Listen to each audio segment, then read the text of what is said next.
The meeting had just ended. I walked back to my car and I got in. We were the chosen TEDx speakers for tonight's event. I still couldn't believe it. As I started my car, the tears began to flow. All I could think was, why would they choose me? Why would anyone want to hear what I have to say? Couldn't they see the real me, the me that had been teetering on this pedestal of invisibility and shame my whole life? Now, let me be clear. I am not afraid to advocate for people, nor am I easily intimidated. I've spent most of my career stepping up against attorneys, judges, police officers, fighting for the rights of women and girls.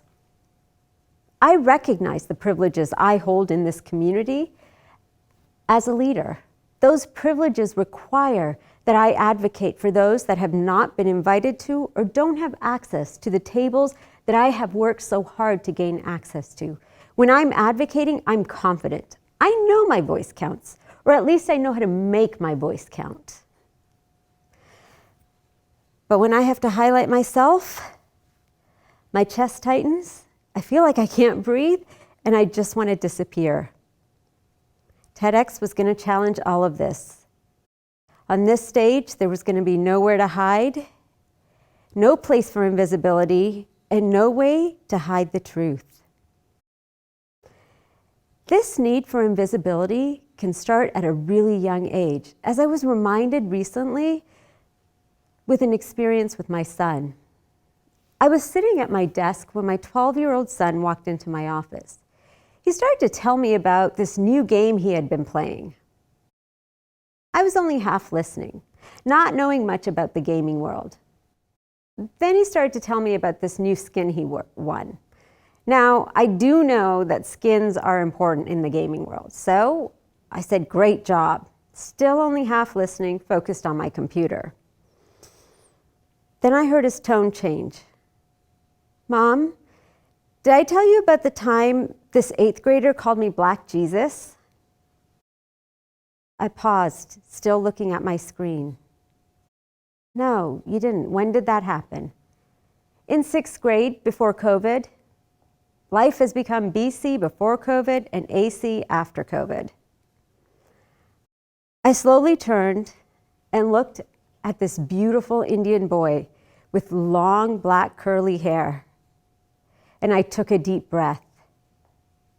Now, some of you might think that what my son experienced was a microaggression. Others might call it racism. Some might call it a mistaken racial identity. My husband called it ignorance. Some might think there's nothing wrong with it. Is there anything inherently wrong with being called Black Jesus? In my mind, no, there isn't. But there is something wrong with labels that cause invisibility. As a South Asian woman who has been pushing back on perceptions of right versus wrong and cultural misperceptions, I recognize that this was another moment where other people's labels were defining my identity. Similar to the experience of having to mark the box other on forms to identify my race or ethnicity. These labels could be shaming or hurtful. As I looked at my son's face, I could see the shame starting to build up in him as he was trying to figure out what this experience even meant for him. I could see him taking a step closer to his journey to invisibility. I knew in that moment I needed to let him know that I saw him. "I am so sorry you had to experience that." It wasn't a big deal.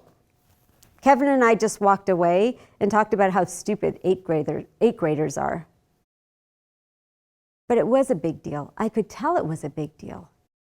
So many times we minimize these experiences for our loved ones. Maybe we make them feel smaller because we're hoping they'll hurt less. Or maybe we minimize them because we don't know how to deal with them. And so by minimizing, it's easier for us to deal with them. But the reality is, when we minimize them, we're also telling our loved ones that they are invisible.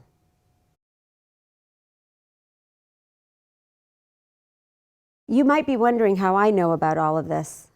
My journey to invisibility started when I was really young. In the 3rd grade, I was really struggling in school. I was failing all of my tests, barely doing my homework, and experiencing a lot of bullying. Instead of asking me what was going on in my life, my teacher moved me to the back of the classroom, where I was further alienated from my classmates and felt an extreme amount of shame. We see this happening to girls across our country in classrooms on a daily basis. A recent study by the Dolores Barr Weaver Policy Center found that 1 in 3 girls in middle and high school felt that life wasn't worth it.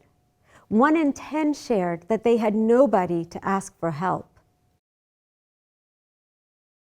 Instead of exploring this with these girls, decision makers end up further isolating these girls, creating even more disconnect and experiences of trauma. Instead of supporting them and seeing how we can help them, we end up calling police officers and resource officers to address their behaviors, many times resulting in these girls ending up in handcuffs and their stories ending up on the 6 o'clock news.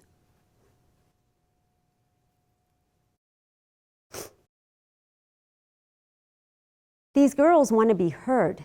They want to be seen. They want to be asked how we can support them. I know this because that was what I wanted. My behavior may have looked a little different. I became quiet. I became isolated. I became invisible. My 3rd grade teacher taught me this. I continued to learn these lessons throughout my childhood. I learned when I needed to be quiet and when it was safe to be seen. As I continued my professional journey, I also learned when I needed to sugarcoat my messages, even as a leader. This sugarcoating included downplaying the color of my skin, my gender, and my intelligence, because some people are intimidated by women of color in positions of power. Just last week, I was in a meeting with a colleague. I was the one presenting. I was also the only woman of color in that room. Every time the other organization had any questions, they would address those questions to my colleague, never looking at me. We were so uncomfortable that on the drive back to the office, even my colleague mentioned how uncomfortable she was with the fact that they never made eye contact with me.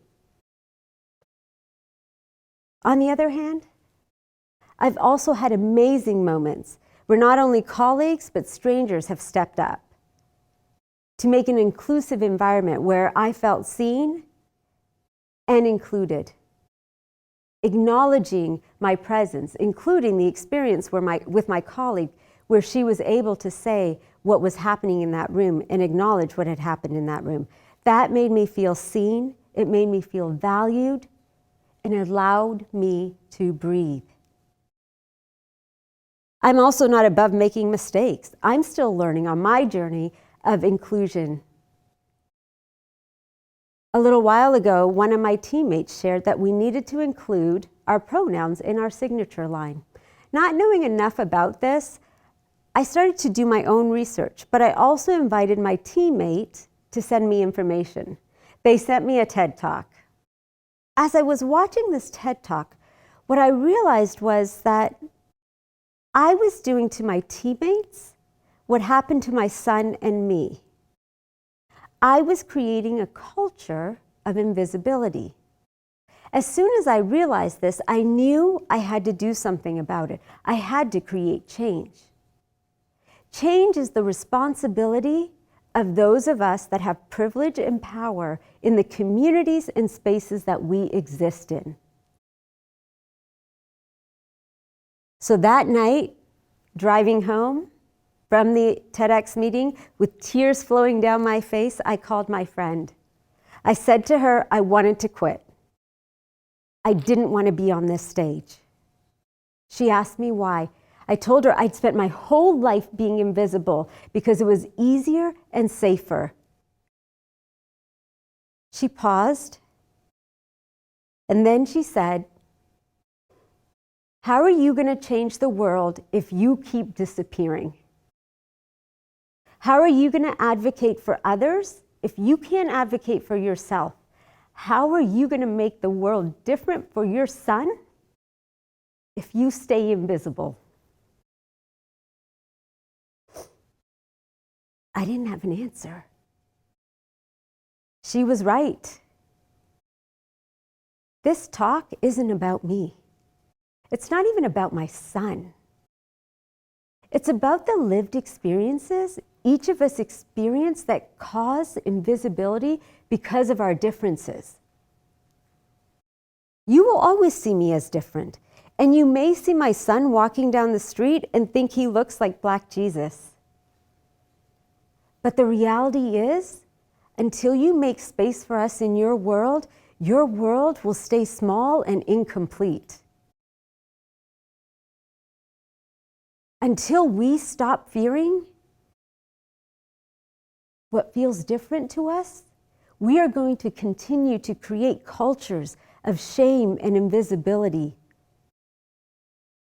So how do we bring our worlds together so that we are not fearing our differences, but creating and celebrating our differences and seeing our differences as something we can learn and grow from? We start by listening.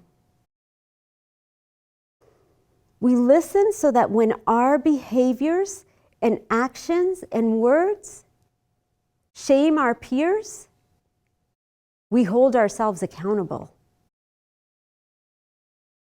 We recognize how our privileges have gained us visibility. We acknowledge our privileges so that our peers know that we also see the barriers they face on a daily basis. We use our privileges to create visibility for all.